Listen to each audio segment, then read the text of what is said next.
Olá, gente, tudo bem com vocês? Semana passada eu não fiz nenhum vídeo, né? Mas hoje eu fiz, tá? E vou publicar para vocês. Eu vim conversar com vocês sobre um tema que angustia alguns pais às vezes, né? A maioria dos pais fica angustiada, eu mesmo como mãe ficaria angustiada também. O tema é: meu filho tem deficiência? Nosso filho, ele é o nosso bem maior, né? E por darmos toda a atenção, todo o carinho, toda a nossa dedicação, a gente dá a vida da gente para eles, né? Para que eles possam ter, assim, a melhor vida possível dentro do que a gente pode dispor para eles. E como pais dedicados que somos, nós fica preocupado com o desenvolvimento deles, né? A gente fica preocupado com o desenvolvimento deles, se tá tudo certo, se não tá, né, atrasado em alguma coisa, tal. E a gente às vezes, na maioria das vezes, a gente percebe, né? Ah, meu filho não faz contato visual. Ah, meu filho não responde quando é chamado, não identifica o próprio nome. Será que isso é normal para a idade dele? Ah, eu acredito que não. Mas a possibilidade do nosso filho ter algum problema, alguma deficiência, nos deixa assustado, nos deixa muito assustado, nos deixa angustiado, faz com que a gente busque nos culpar por algo que não está indo de acordo com o desenvolvimento que deveria ter. E muitas vezes faz com que a gente se feche, né?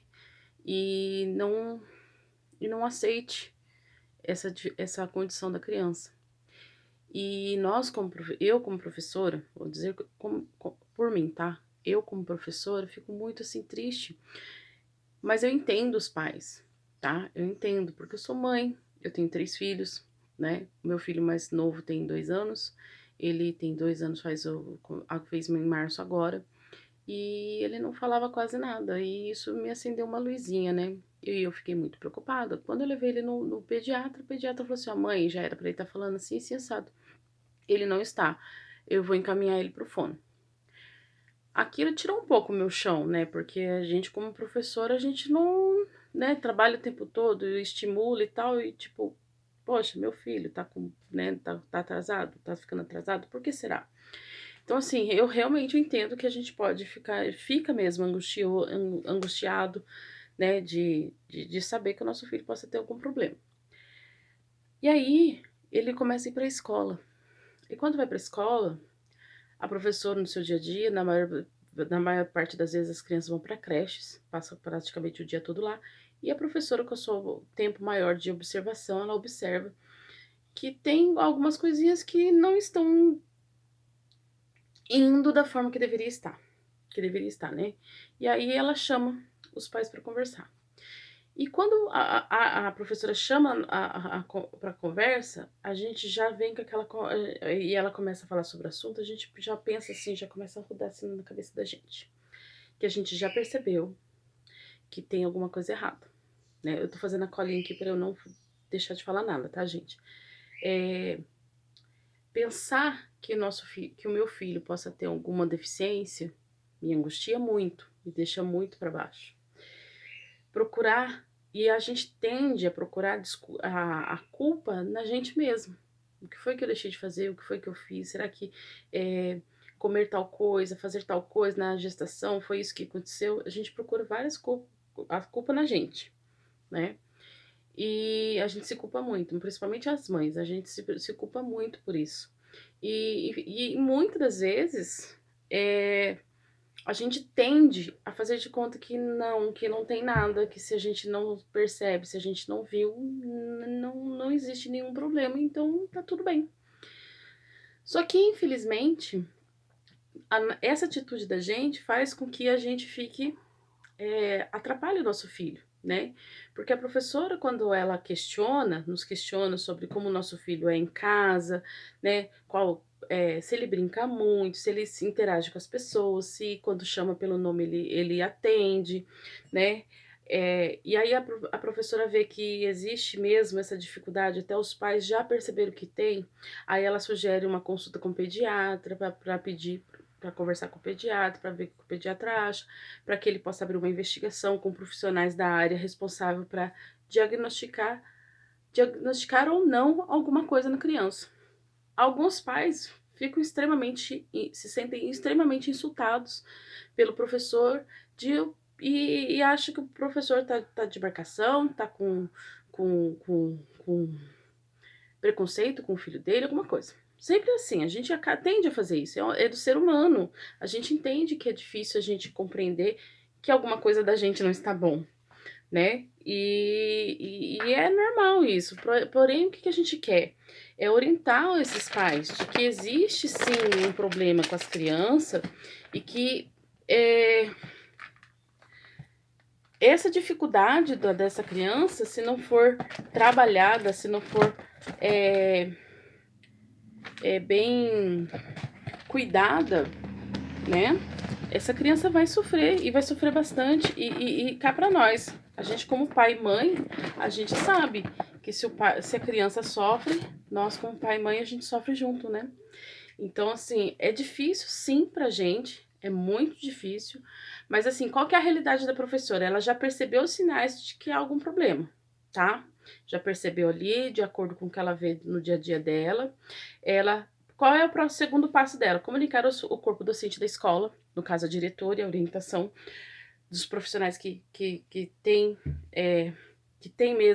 essas informações para poder fazer os encaminhamentos necessários, né? E aí ela chama os pais para conversar, para instruir os pais, para identificar se realmente é alguma coisa que ela viu e faz sentido, porque os pais também já observaram alguma coisa, e pedir para que os pais peçam uma ajuda profissional, de um psicopedagogo, de um psicólogo, de um psiquiatra, talvez, às vezes de um neurologista, né, e assim por diante. Né? E quais são os motivos que levam o professor a pedir essa investigação, né? Por que ela pede essa investigação?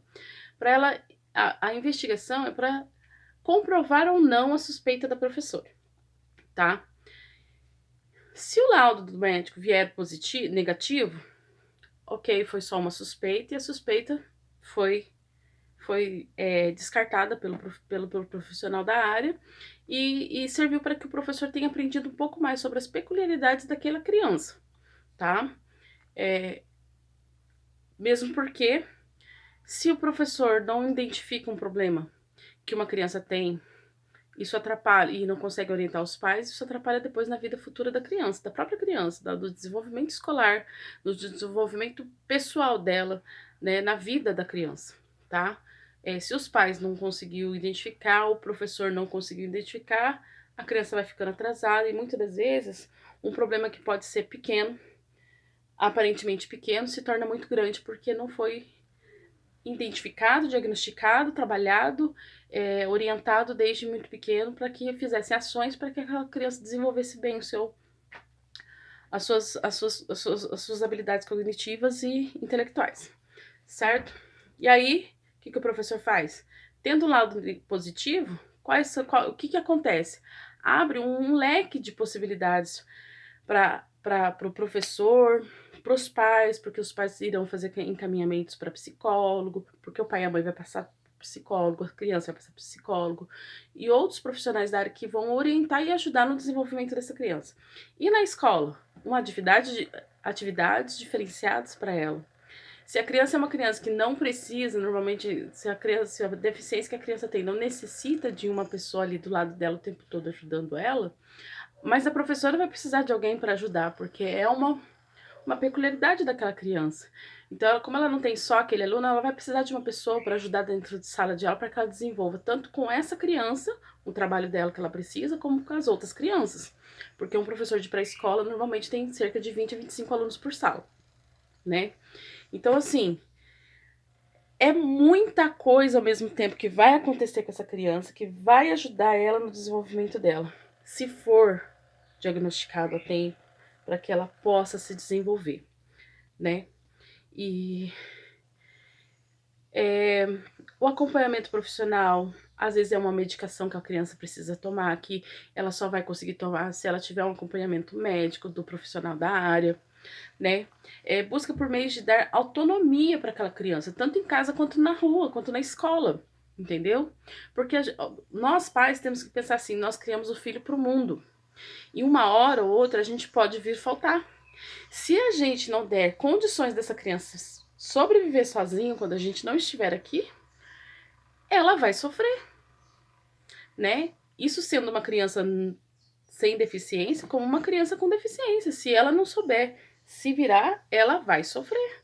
Então, assim, a criança com deficiência aí que a gente tem que trabalhar mais para que ela aprenda, tenha a sua autonomia dentro das possibilidades dela, tenha uma autonomia para que ela possa sobreviver sozinha. Ou, pelo menos, sem tanta ajuda das pessoas, entendeu? Porque se a gente vir faltar, quem que vai ficar com eles, né? Claro que a gente conta com todas as pessoas da família, mas a gente não tem como garantir, entendeu? Sem contar a qualidade de vida para os pais, qualidade de vida para as crianças, para a criança, né? No caso, principalmente para a criança, qualidade de vida para ela e qualidade de vida para as crianças que vão conviver com ela, porque a partir do momento que todos entendem qual é a condição daquela criança, exige-se tudo o que é possível para ela, não para uma criança da idade dela. Porque assim, tem criança que tem tipo 5 anos e se vira muito bem sozinha. Agora tem criança que ela não vai se virar sozinha, ela não vai, porque ela não tem. Ela tem problemas que limitam esse desenvolvimento dela, então ela vai precisar de ajuda. Então as crianças que estão em volta dela têm que ter um certo conhecimento dessa condição dela, para que todos possam conviver com ela e tratar ela normalmente. Porque só é possível não ter preconceito quando você entende a deficiência, né? Você entendendo a deficiência, a chance de você ter um preconceito é menor, porque você compreende várias coisas. Ah, aquela criança está chorando além da conta. Por que ela está chorando além da conta se ela tem 5 anos? Ah, porque ela é birrenta? Ah, porque a mãe não dá limite? Ah, porque o pai e a mãe fazem o que quer? Não, gente, às vezes ela tem uma condição que faz com que ela não consiga compreender. E quando a gente não sabe disso, a gente tende a ser preconceituosa com essa pessoa. Não justificando o preconceito, tá, gente? Que preconceito é preconceito e não é correto, independente de saber ou não a condição da pessoa, tá? E assim, buscar por meios de dar autonomia para essa criança. E assim, os pais têm que compreender que se eles aceitam a deficiência da criança, compreende e trabalha junto com a escola, com a professora, com os profissionais da área da saúde, para desenvolver o máximo possível as habilidades cognitivas, intelectuais, física da criança, quem ganha é a criança. É sempre a criança, o foco é a criança. Então, assim, pais, o meu apelo aqui é que, assim, é difícil, eu sei, tá? Tento me pôr no lugar de quem tem. Eu sei que é difícil, mas tenta ter um olhar aberto para o bem do seu filho, entendeu? Porque às vezes a dificuldade que os professores têm em sala é por não ter o laudo. Por não ter o laudo, não tem como saber que atividades preparar para essa criança, o que exigir dela para que ela se desenvolva, entendeu? Então, assim, por favor, encarecidamente eu peço a todos os pais, meu filho tem deficiência, chore muito, até não ter mais lágrimas. Não se culpe, não se culpe.